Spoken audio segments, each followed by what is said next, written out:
Bismillahirrahmanirrahim. وَبَشِّرِ الصَّابِرِينَ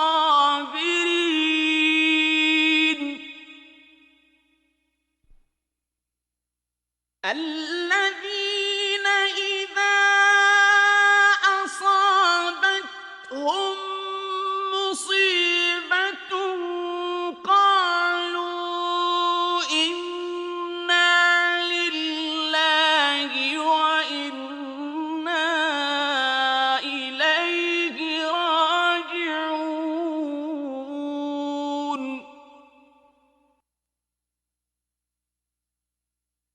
أولئك عليهم صلوات من ربهم ورحمة وأولئك هم المهتدون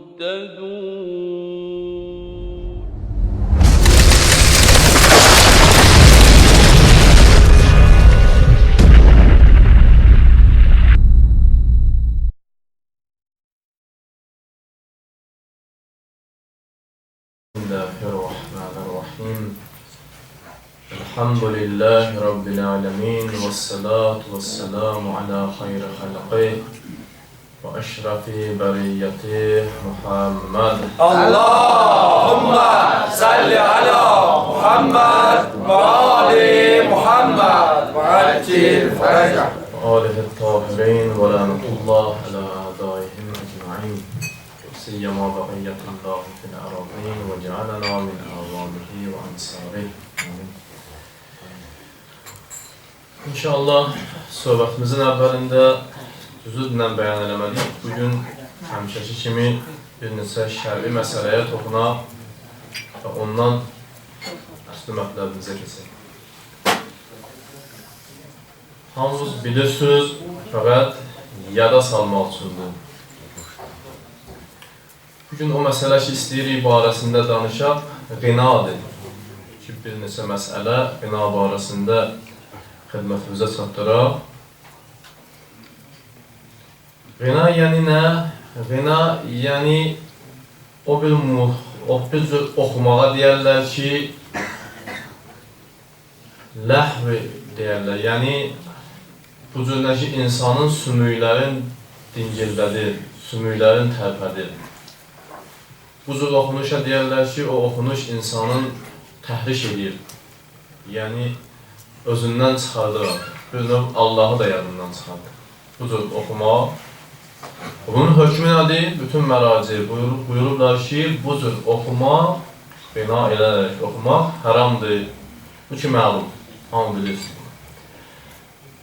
Fəqət Ayətullah Təbrizi buyurub ki, o cəhcəhə deyirik də biz.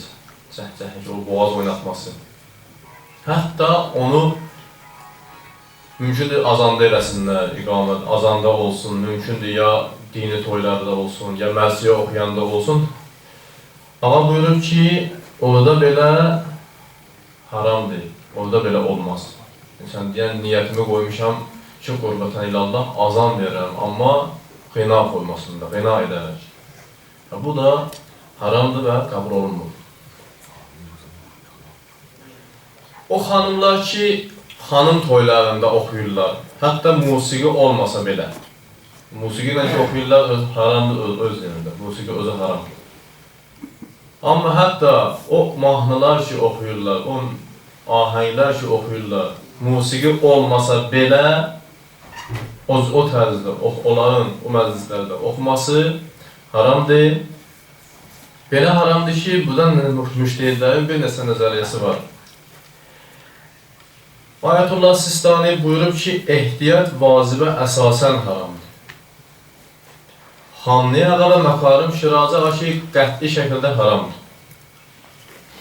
Safi Qulfayqani deyir ki, o surətdə ki, ləhv-i ləhəb üçün istifadə olmasa və kişilər də onun səsini eşitməsə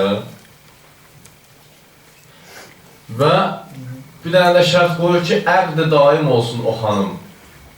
O xanım əqd daim olsun, yəni əqd müvəqqat olmamış olsun.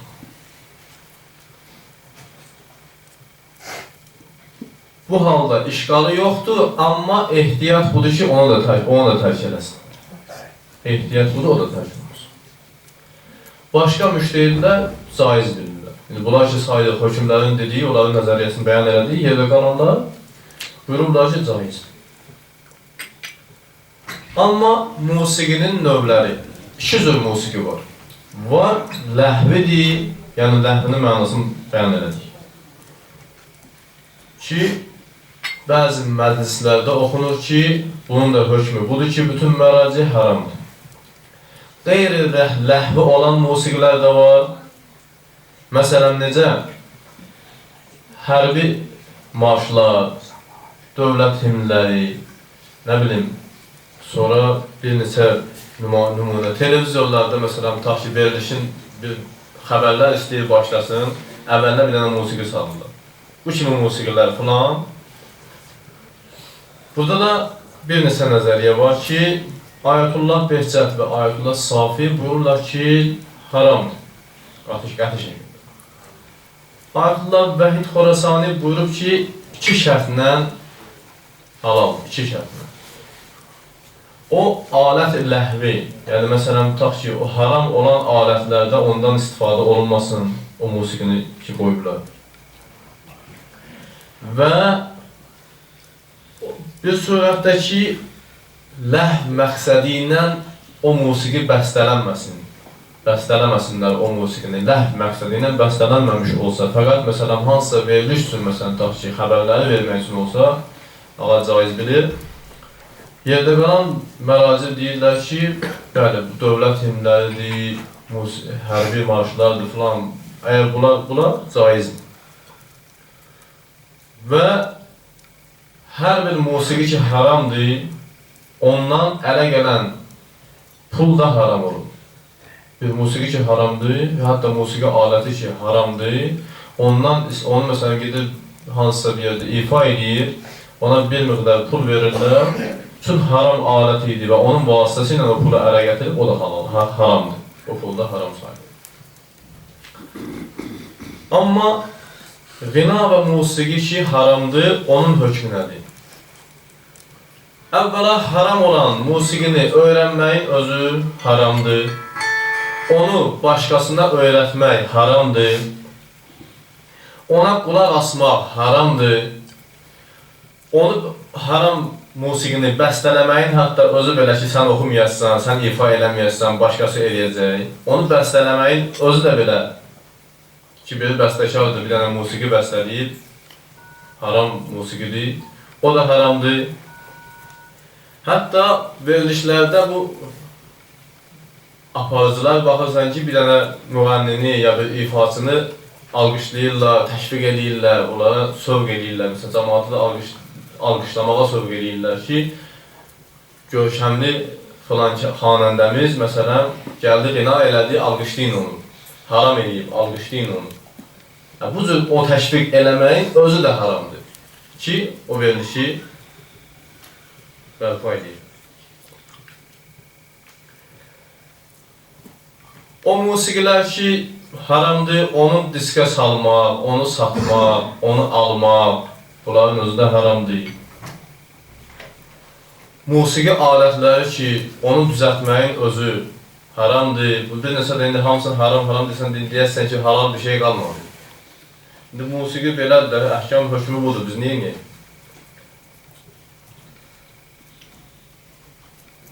Musiqi alətini almağın özü də haramdır. Onu satmaq, ondan ticarət məqsədi ilə istifadə edək ki, mən musiqi alətlərini falan ölkədən gətirib, bu ölkədə satıram, bunun özü də məsələn haramdır. Hətta o adam ki, gəlir, məsələn, pul verir, məsələn, gəlir o cin toyuna, Hacı Ataməli demişkən, cin toyuna gəlir. O gələn adam ki, musiqi çalıb orada, qina edib, ona verilən o pul da haramdır. Olmaz. Ona o pulla vermək olmaz. Versən harama düşür. O alsa da onu haramdır öz yerində, sən onu verməyin də haramdır. Bəzi vaxtlar bir də görürsən, olub ha bu şeylər ki, gəlir bir dənə dini toyda təsadüfən indi sintizal toydan bir dənə səs çıxıb ki, biraz məsələn tarın səsinə bənzəyir, biraz nəyə bənzəyir. Bəhanə eləyirik ki, daha elə burada da tar var, mən də gedim belə ondan sonra bir dəfəlik musiqi toy eləyim də, nə ev var? Burada beləyəmsə, gedim bir dəfəlik toy. Yox, bu bəhanədir. Sənin içində o tərəfə qarşı böyük bir dənə məhəbbət var. Fəqət bir dənə qığılcım axtarırsan ki, gedəsən o tərəfə. Sən buna, bu himə bənsən. Amma o adam hələ başa düşməyib ki, Allah istəyən musiqiyə qulaq asmaq, Allah istəyən toy eləmək, bu ilahi tövfiqə bağlıdır. Bu hələ sənə şamil olmur. Sən o tövfiqdən məhrumsan. Nəinki müqayisə edirsən, qiyas edirsən ki, yox, burada belədir, burada deyil, onda belədir. Yox. Üzr istəyir, bax, Şirin, bu musiqilər hamısı haram oldu, bilən sintizator halaldır. Yox, Allah, sintizatordan mümkündür bəzi musiqilər, bəzi alətlərin səsi çıxarılsın ki, haram deyil bəlkə. Ta ki, kamançanın səsini çıxarda bilir sintizator, düzdür? Biz dərviş toylar görmüşük biz. 2 dərviş, 3 dərviş, gedir, gəlir o əllərində harsa, değişirlər bir-birlərinə. Boş sözünə. Biz hələ görmüşük dərviş toylarını. Hindi mod düşüb, bir də sintizator, bu da nə oldu, əli oldu toydur. İşləri yox. Yox, sintizatorda bəzi var. Oldu. İnşallah salavat xətm edin, mən bəlkə. Allah! Salli ala Muhammed və ali Muhammed və acil fərəcə. Amma keçək öz bəhsimizə. Öz bəhsimizə başlamamışdan qabaq istəyirəm bir dənə şeir xidmətinizi oxuyam ki, bir dəfə səhvələrlə çox oxumuşam. Amma üçün İmam Hüseyin ağa ilə bağlıdır. İstəyirəm bu dəfə də oxuyam. Əgər İnşallah Allah Teala cəmi əzadarlıqları qəbul eləsin. Amin. Və o şəxslər ki, qəbr-i Hüseynini ziyarət etməyiblər və onlar ki, ediblər və arzusundadırlar, Allah hamısına nəsib eləsin. Amin. Bir şair var, İmam Hüseyin ağanın hərəmin təşbih, insanın vücudun təşbih edir İmam Hüseyin ağanın hərəminə. Deyir, vardı bir iddə əzadar, ucadır şur Hüseyni. Ah, əfsus, deyir, görməmişəm qəbr-i Hüseyni. Həsrətindədir. Olma qafil gözəlim, qiysuy amalı hörürsən. Xəbərin yoxdur, Hüseyin qəbrini hər gündə görürsən. Necə görürəm, ay şair? Var dəlili sözümün rəmzini huşyar olan istər. Çoxdur bazarıda əlmas, xəridar olan istər. Şah-ı şühədadır sözü meydan-ı biladə. Zahirən torpağa nəşi gedəcək kərb-i bəladə. Allahın dilindən deyir, zahirən o Kərbalada ki qəbir görmüsən, nəşi zahirən gedib torpağa. Bəs batinən nədir? Eşqimi paylayacaq ma xələqə lütfü nigarım. Batinən qəlbi əzadar olacaq əsli məzarım. O qəlbi ki əzadardır, mənim qəbrim elə olur. Gəl Hüseyin aşiqisən, şənini fikr eyləmə kəmdir. Qəlb əgər yarə məzar olsa, sinə hərəmdir. Qəbrin üstündə bir dənə hərəm durur. Havalı belədir. Sinə olsa hərəmi eşq, bu sinə vuran əllər, bağ-ı zibaya hərəmdə 2 gül dəstəyə bənzər. Bu sinə ki 2 əllə vursan, hərəmin 2 dənə minarəsi olar, bu ona bənzəyir. Çün müqəddəsdir hərəm, qayəsi möhkəm gərək olsun. Onun üstündə də bir qırmızı pərsəm gərək olsun. Ağanın hərəminin üstündəki qırmızı pərsəm gərək də olsun. Qalma heyran, demə bu, demə bir işdə olan şəm yananmaz. Daimən sinənin üstündəki pərçəm dayananmaz. Sinə hərəkətdə daxil, orada bayraq bizə dayanır, pərçəm bizə dayanır. Zərbə dəysə qızaran sinə, zərbə dəysə qızarar sinə müsəlləmdir əzizim. Əgər bir sinəyə zərbə dəysə, hətmən qızaracaq. Qoy qızarsın bu həman qırmızı pərçəmdir əzizim. Şair istəyir bundan sənin vücudu, əgər qəlbin əzadar olar və həqiqətən əzadar olan şəxs sinə vuracaq havaya. O qəlb işi qızaracaq, o əldən olacaq həman o qəbrin minarəsi və qızaran sinə olacaq onun qırmızı pərçəmi.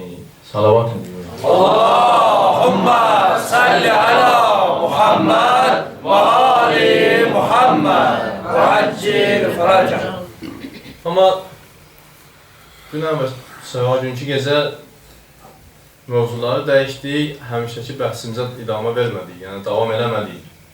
O bəhsi ki, biraz tarixi xarakter daşıyırdı ki, orada İmam Hüseyin Kərbalanın Kərbala hadisəsinin, vaqiəsinin baş verməsinin səbəblərini araşdırmaq istədik. Bugün istəyək bir neçə nöqtəyə yenə işarə edək. O barədə Kufə əhlinin rəftarına ki, biz Muaviyyənin rəftarından keçdik. Yazidin rəftarları məlum. Çatdıq, Kufə əhlinin rəftarı necə olur? Bəziləri deyirlər ki, işğal edirlər, indi bu vəhabilər deyirlər, elə İmam Hüseyni şiyələr dəvət elədi Kufəyə və onlar deyil, onu öldürdülər. Bu yəni işğal. Bu işğaldan başqa bir şey deyil. Kimlər və deyirlər ki, İmam Hüseyin ağanın öz şəhadətindən xəbəri olmuyor əslində. Bixəbər olur. Və kimlər görəsən İmam Hüseyni biz dəqiqləşdirmək istəyirik ki, kimlər İmam Hüseyni dəvət edib və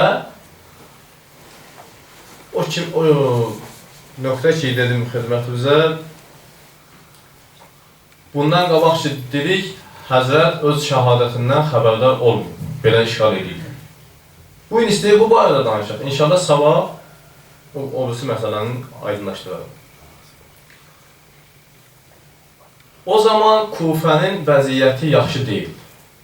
Kufənin vəziyyəti yaxşı deyildi. Nomana bir dənə dəstur gəlmişdi ki, Kufədə vəziyyəti sabit elə, hamısının əmin-amanlıq yarat. Bu niyə görə idi, niyə lazım idi? Müslüm ibn Əqilin tərəfdarları tanınsın deyə. Hamı rahat, heç bir qorxu yox, təhlükə yox. Hamı rahat, təhlükə olmadı, hamı özünü aşkar edəcəkdə istər-istəməz. Bu Müslüm ibn Əqilin tərəfdarlarını tanımaq üçün idi. Elə ki, bu tanındı. Bu halda Yazid Muaviyyənin əlaltısı olan Sərcun adlı bir şəxsdir ki, Nəsrani idi. Onunla məşvərət eləmək istəyir. Bu barədə ki, artıq Müslümin adamları da tapılıb, bilinir nə qədər adamı var. Sərcun ona deyir ki, sən əgər birdən atan Muaviyyə sağ olsa və sənə hökm eləsə, əmr eləsə, itaat edərsən ondan, Yazid deyir, bəli. Elə bu an Yazidin, Muaviyyənin öz əli ilə yazdığı bir dənə namə var idi ki, onu vermişdi bu Sərcuna ki, İbn Ziyada yazmışdı o naməni. İbn Ziyad barəsində. Vaxtı gələndə Sərcun bunu açsın, bəyan eləsin Yazid üçün. Bu namənin özündə əvvəla nə yazılmışdı? O ki, Muaviyyə yazmışdı. Muaviyyə yazan namədə yazılmışdı ki, Yazid, İbn Ziyad gəlsin, Kufənin valisi olsun. Və Noman onun yerində. Və Yazid bir dənə də namə yazdı. Həmən namə ilə birlikdə göndərdi İbn Ziyada ki, sən ya Müslümi tutub mənə göndərirsən, ya da elə orada şəhadətə yetir, qətlə yetir. Bu iki dənə hadisə, bu da tarixdə daha fəravan şəkildə nəql olunub.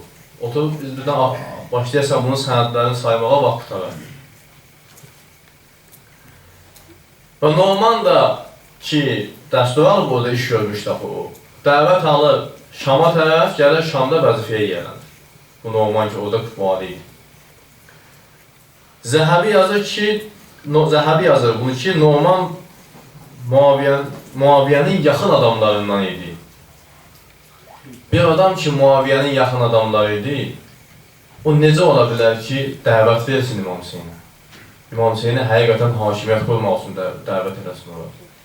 Bu, özü bir dənə sualdır biz tərəf. Və əmannamə gəlir Məkkənin valisindən. Biz istəyirik o şeyi ispat edək ki, Həzrətin xəbəri var idi, öz şəhadətində. Məkkənin valisindən namə gəlir İmam Hüseyn ağaya. Deyir, əgər sən qorxu hiss edirsənsə, İmam Hüseyn ağaya deyir naməsində. Mən sənə əmin-amanlıq verə bilərəm. Mən sənə əmniyyət verə bilərəm və Həzrəti bir növ nəsihət edir. Sən fitnə salma deyir. Yaxşı olar, sən fitnə salmayasın. Bu ki, zahirən burada canyananlıq edir Həzrətə və Həzrət onun naməsinə əhəmiyyət verməyərək öz yoluna davam edir. Və elə ki, gördü Həzrət İraqa tərəf gedir, tez İbn Ziyada bir dənə namə yazdırır ki, Hüseyin Məkkədən çıxıb İraqa gəlir. İraqa gəlir və o işki əncam verməliydin, onu əncam verir. O iş nə oldu, nədən ibarət? Məlumdur ki, İmam Hüseyin ağını şəhadəti yetirməkdən başqa bir şey deyir. Yəni və ya həmən Müslümü o zaman orada qətlə yetirməkdən başqa bir şey deyir. Həzrət öz ölümündən, öz şəhadətindən xəbər verir. Necə? Həzrət özün Həzrəti Yəhyaya bənzədib bir neçə yerdə. Həzrəti Yahya aleyhissalama oxşadaraq buyurub ki, dünyanın qiymətsiz olmasının dəlili elə budur ki, Həzrəti Yəhyanın başını kəsib, Bəni İsrailin tuğyancılarından bir dənəsinə göndərdilər. Zalimlarından bir dənəsinə göndərdilər. Bu dünyanın qiymətsiz olmasına dəlalət edir. Həzrət buna təşbih edir özünü. Həzrət öz yuxusunu təbir edir, öz yuxusunu yozur. Deyir, yuxuda hatifi gördüm ki, deyir, hatif yəni qeybdən gələn xəbərdir. Hatifi gördüm, deyir ki, siz sürətlə ölümə tərəf gedirsiniz. Və bu ölüm də sürətlə sizi behişdə tərəf aparacaq. Bu Həzrətin bir dənə yuxusu. İkinci bir yuxusun yozur Həzrət deyir ki, itləri gördüm ki, qarpırlar məni və o itlərin içində ən ləyaqətsizi pisi xəstəliyi olan idi. Pisi yəni o əldən ləşə xəstəliyi əmələ gəlir. Bu da bu təbir yozulur Şimrə tərəf ki, Həzrət özün ona xəbərdar eləmişdi. Özü ona demişdi bu. Ki, Şimrə bunu eləyəcək. Həmən anda bir də Həzrətdən uzaqlaşdılar. Elə ki, Həzrət artıqlar ki, Həzrətdən üzr istədilər. Ki, ayrılıb Həzrətin qoşunundan gələrlər, qaydalar. Və Həzrət onlara bir dənə belə cavab verdi ki, tez şəkildə buradan uzaqlaşın. Niyə? Hər kəs bizim qəriblik səsimizi eşidir. Və qəriblik halımızı görə, müsibətimizi görə və bizə kömək eləməyə Allah Teala onu həmən anda atar cəhənnəmə. Yaxşı olar buradan tez uzaqlaşasın. Başqa bir dəlil ki, Həzrət özü agah idi öz şəhadətindən İbn Abbas nəql edir. Abdullah İbn Abbas. Deyir, Əhl-i Beytdən çox eşitmişdik ki, Həzrət Hüseyin əleyhissalam şəhid olacaq. Və bizim də bunda heç bir şəkkimiz yox idi. Və bunun şəhadətə yetəcəyi bizim üçün məlum bir məsələ idi. Muhammed İbn Hənifə deyir, elə ki, Həzrət Müslim İbn Əqəli göndərdi Kufəyə, deyir ki, İnşallah, hər bir şey ki, Allahın rızayəti var, hər bir şey ki, Allah özü istəyir, özü məhəbbət bəsləyir, o şeyə ona əncam verəcək. Və mən ümidvaram ki, Allah səni və məni şəhidlərdən qərar versin. Bu bir dənə xəbərdarlıq Müslümə, Həzrətin dilindən. Ravi deyir ki, bir nəfər ərəb kişisi Ərəblərdə olan bir nəfər kişi Bəni Əsəd qəbiləsindən idi. Səhrada dayanıb Həzrət İmam Hüseyn ağanın gəlişini gözləyirdi ki, qoşulsun Həzrətə və geçsin onunla. Deyir, biz elə ki, Kərbalada Həzrət şəhadətə yetdikdən sonra gəldiyi cənazələrin, meyidlərin arasından həmən şəxsin cəsədini tapdıq. Ki, şəhid olanların içində o kişi də var idi. Bir nəfər xanım Umrat binti Əbdurrəhman Həzrət İmam Hüseyn ağaya namə yazır ki, mən Ayşədən eşitmişəm ki, Peyğəmbər sallallahu ona Ayşəyə buyurub. Hüseynin belə bir Babul adlı bir yerdə, yəni İraqda şəhadətə çatacaq. Elə ki, Həzrət bu naməni oxudu və dedi, mən gərəkdir ki, elə şəhadətə çatmalı olduğum yerə gedim. Bu bir dənə xanım idi ki, Peyğəmbərin xanımından nəql edir və artıq onun da xəbəri var idi. Həzrətin şəhadətindən nəyə ki, özü xəbərdar idi. Peyğəmbər xəbər vermişdi. Ondan qabaqçılar, Həzrət Əleyhisselam çatacaq ona da o xəbər vermişdi. Hətta Peyğəmbərin xanımları, hətta adi xanımlar ki, evlərdə idi. Onlar da bu şəhadətdən xəbər vermişdilər. Bir dənə burada məsələ çıxır ki, yaxşı, bəs bu İbn Abbas ki, deyir, bizim xəbərimiz var idi Həzrətin şəhadətindən. Niyə bəs Həzrətə etiraz elədik? Niyə etiraz edir Həzrətə? Həzrət onun cavabında ona belə deyir. Mən öz üstəm ağsaqqallarımızdan biz bu ağsaqqallara etimad edirik. Amma Həzrət ona cavab verdiyi cavab budur ki, sənin deyəsən yaşın çoxalıb, daha qocalmısan. Biraz da açıq desək, başında boşluq əmələ gəlirsən. Artıq qocalıqdan sən bu etirazları edirsən. Yaxşı düşünə bilmirsən neyiniz. Bu tərəfdən İbn Abbas Yazidə də beyət eləmir.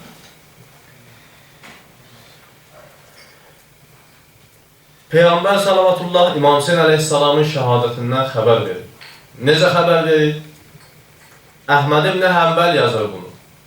Ki, Peyğəmbər salavatullah buyurdu, bir gün mələikələrdən olan bir dənə mələk ki, heç vaxt mənə nazil olmamışdı, mənə nazil oldu.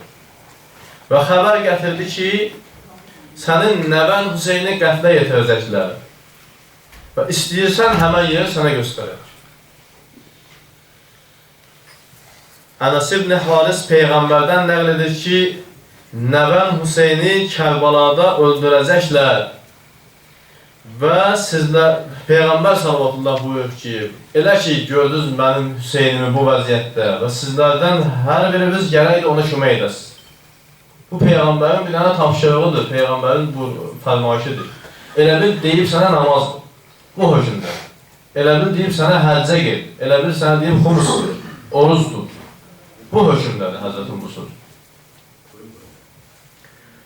Bu mətləb harda zikr olub? Xasaisul Kubra adında bir dənə kitabda Peyğəmbərin möcüzələri bölməsindəki bu möcüzə illər keçəndən sonra öz həqiqətini tapır. Uzun illərdən sonra öz həqiqətinə gələcək. Əmir əl-Mu'minin Əli əleyhissalam İmam Hüseyn ağanın şəhadətindən xəbər verir. Həqiqətən Hüseyni şəhid edəcəklər. Özdə necə şəhid? Və mən həmən o şəhadətə yetəcəyi məkanı tanıyıram ki, iki çayın yaxınlığındadır.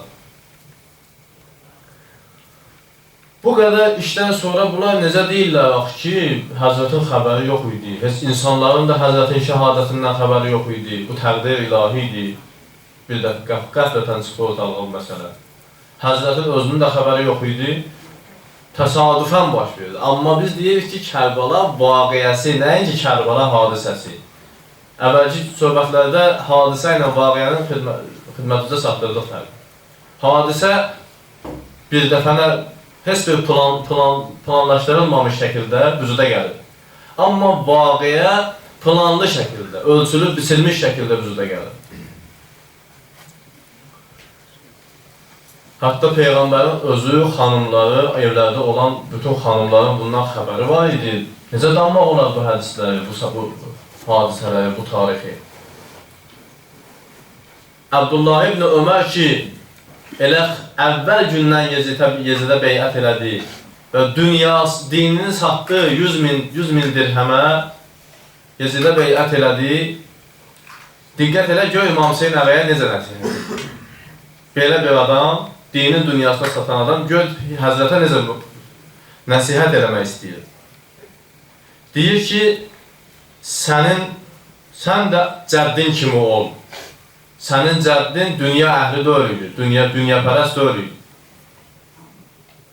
Oturub tarixə baxır ki, kimdir burada dünyapərəst? Həzrətin qiyamı dünya üzrüdür. Həzrət deyirdi, mən zalıma baş əyməyəcəm, zülmə baş əyməyəcəm, demirdi ki, pula baş əyməyəcəm.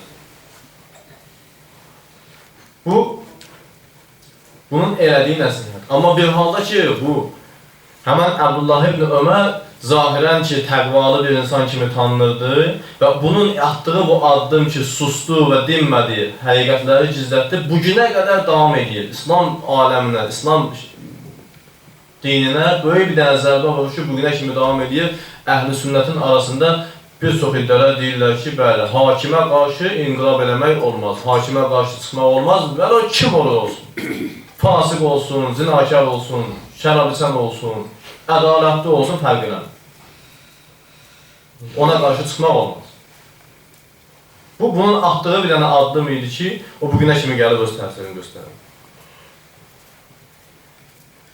Və Bəni Üməyyənin dinin adı altında öz hakimiyyətlərini ki, istəyirlər, yeritsinlər, Həzrət-i Şühadanın, Seyyid-i Şühadanın şəhadəti ilə, Əhl-i Beytin əsir düşməsi ilə bunların iç üzü çıxdı ortalığa. Hansı üzü Allahla və onun rəsulu ilə, onun dini ilə olan düşmənçilikləri ortalığa çıxdı. Və məlum oldu, hətta iş o yerə çatdı ki, Yəzidin öz əskərləri nəhayətdə onu gəldilər, lənət oxudular. Yəzidin öz əskərləri. Axırda gəldilər, buna lənət oxudular. Ki da, bundan oyanası yox idi. Bir dənə hədis xidmətimizə ərz edeyim, ondan bir xırda zikr müsibət, sonra ağanın xidmətindən istifadə edəcək inşallah. Qala Rasulullah, mən ə'anə zalimən liyubtilə haqqən fəqəd bəriə min zimmətillahi və zimməti rasulihi. Hər kəs haqqı aradan aparmaq üçün zalıma kömək edə, zalimin zülmünə kömək edə, Allahın və onun rəsulunun əminəmanlığından xaric olur. Heç vaxt Allah ona əminəmanlıq verməz. Dünyada da belə, ahirətdə də. Bu xaricdir bu insan. Səkinə xatunun dilindən bir dənə xanımın yuxusudur. Xanım buyurur ki, mən Şamda artıq biz 4-cü gün idi ki, Şamdaydıq. Uzun bir dənə yuxu görüb və yuxunun sonunda bu mətləbi nəzr edir. Deyir ki, mən gördüm bir nəfər xanım yuxuda görüb. Bir nəfər xanım oturub, soruşdum cəmaatdan ki, kimdir bu xanım? Dedilər, Fatimə-i Zəhra salamullah aleyhə. Sənin nənən. Deyir, qaça-qaça getdim xidmətinə ki, mən olmuş bu şeylərin hamısını nənəmə deyəm ki, nənəcan, bizim başımıza bu cür oyunlar gətirdilər. Nənəcan, cəmaat bizi pərişan elədi. Nənəcan, bizi haqqımızı əlimizdən aldılar, bizi əsir elədilər. Nənəcan, atam Hüseyni də öldürdülər, şəhadətə yetirdilər. Deyirlə, bunları demişdim, gördüm, nənəm Zəhra qayıtdı ki, qızım Səkinə, saxla da, bəsdir, bunları təkrar eləmə mənim üçün. Mən özüm bilirəm, xəbərdaram bu şeylərdən. Və deyir, hal-hazırda sənin atan Hüseynin qanlı köynəyi mənimdir, mənim yanımda. Və qiyamət günü bu köynəklə Allah müqabilinə gələcəm, Allah qarşısına gələcəm. O zaman bu köynəyi, bu köynəyin sahibinin qatillərini tələb edəcəm. O zaman o şəxslər ki, sənin atan Hüseyni şəhadətə yetiriblər, onları tələb edəcəm və onun haqqını onlardan tələb edəcəm. Ələ lənətullah ələm qovvəz zalimin. Allahümme nes'əlkə və nəd'uf ismikəl azimin azəmən əzzələ cəlil əhkəm və bil-Hüseyni. Ya Allah, ya Allah, ya Allah, ya Allah, ya Allah, ya Allah, ya Allah, ya Rahman, ya Rahim, ya Rahim. Allahümme ecelle veliyyekal feraj. İlahi İmam Zaman ağamızın zuhurunu tenzil elə. İlahi amin. Xəstələrimizə şifa acil inayət elə. İlahi amin. Gələn günlərimizə xeyrə müqəddər elə. İlahi amin. İslam evladı olmayanlarımıza evlad nəsib elə. İlahi amin. İslamın düşmənlərini məhv nabud elə. İlahi amin. İslam'a xəyanət edənlərin abrını apar. İlahi amin. İlahi, olunan bu naqis əzadarlıqları bizlərdən qəbul elə. İlahi amin. Qiyamət günü İmam Hüseyin ağanı qəbrimizin başında hazır elə. İlahi amin. Qəbrimizin əvvəl gecəsi ağanı başımızın üstündə hazır elə. İlahi amin. Bizləri dünya və axirət Əhl-i Beytin şifaətindən, Əhl-i Beytin hidayətindən ayrı salma. İlahi amin. Bil-Nəbi və alih və bil-Fatihətin əs-salavat.